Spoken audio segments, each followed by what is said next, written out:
Good day everyone, my name is Lionel Comanso and this is my visual aids presentation.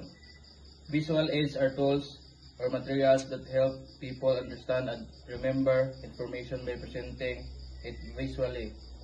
They can be anything from pictures, charts and diagrams to videos, models and even real objects.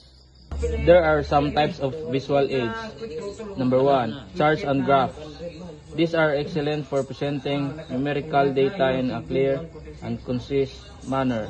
Different chart types cater to various data representations.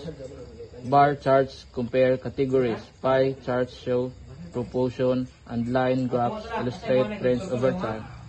Example of charts and graphs: multi-level donut charts, angular gauge, dot plot, pie chart, sociogram, proportional area chart, circle, waterfall chart, phase diagram, cycle diagram, population pyramid, box plot, three-dimensional stream graph, semicircle donut chart, topographic map, radar diagram.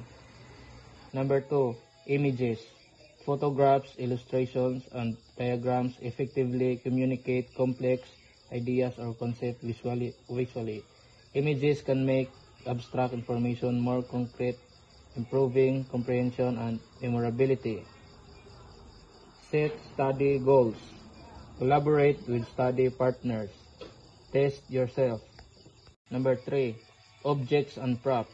Using real objects or props directly related to your topic can create a powerful and memorable impact. This approach adds a tangible element, making the presentation more engaging and easier to understand. Sample: box,